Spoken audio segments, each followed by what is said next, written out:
Naririnig ba niyo yan si Dilima? Bugira.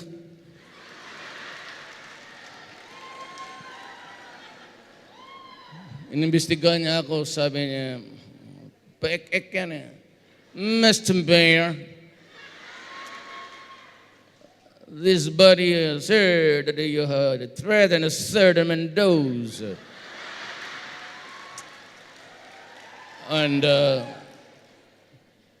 after the threat, amazingly, he was found dead with a gunshot wound on the head. What can you say about it?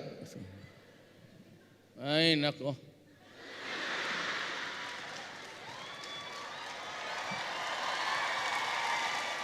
Ito si Dilima, malaala ko ito, dating kami sa Davao 1949. Kukunti lang yung lupa kasi kumpayan yung Davao, parang marshland, pagat-patan halos. Yan Davao is a product of, yung, pag magbahay ka, dagdagan mo ng sand and gravel. Ganun na sa Davao noon. May isa kaming kapitbahay na malaking babae. Malaala ko si Dilima minsan pag she's oppressing me. Maglaro kami doon small land.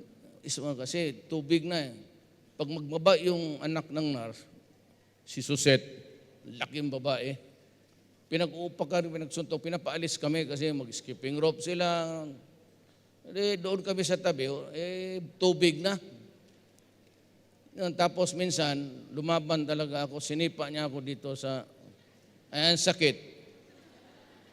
Kaya, magtakbo ako ng malayo, kasi malaking babae, ginaganon yung tainga na, sabihin ko sa kanya, Susit! Susit! Kunyari niya ako narinig, Susit! Tapos, lilingon sa akin, gano'n. Paglingon, sabihin ko agad sa kanya,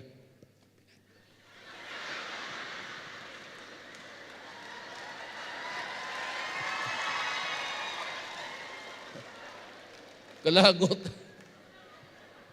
Wala man kayo pangganti. Bugbog dito, bugbog. Takbo ako naman. Susit! Kunyari, ayaw pa magtumingin. Susit! Susit! Susit! Tapos lapit ako. Susit! Ano?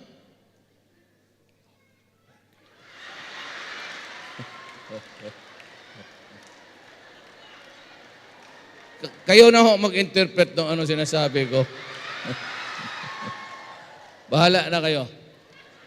Do not interpret it in the worst of the meaning because nandyan si pastor. Total yun namang read my lips. Pwede namang, kumusta ka?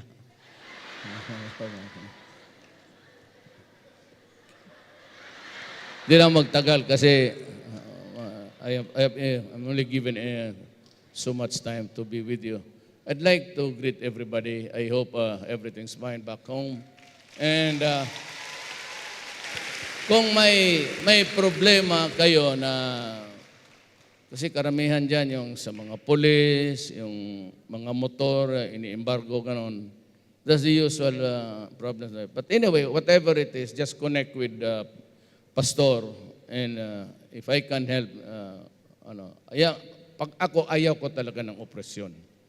Ayaw ko ng abuso. Yan talaga.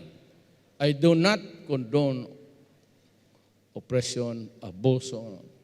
Pag nagka-problema kayo sa gobyerno, anywhere, just let me know. And in my own little way, kasi marami na rin akong kaibigan sa police, military, I can get connected with them and help you. Kung ano man yung problema ninyo, I know that it is not easy to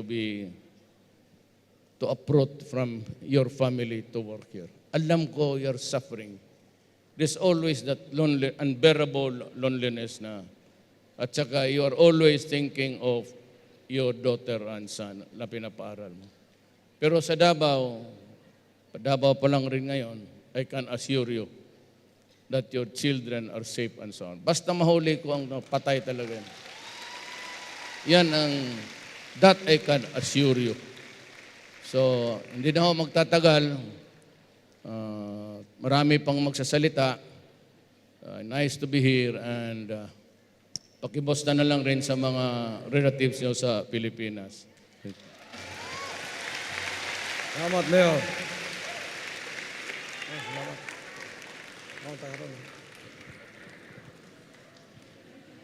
Everybody say, God bless Mayor Duterte.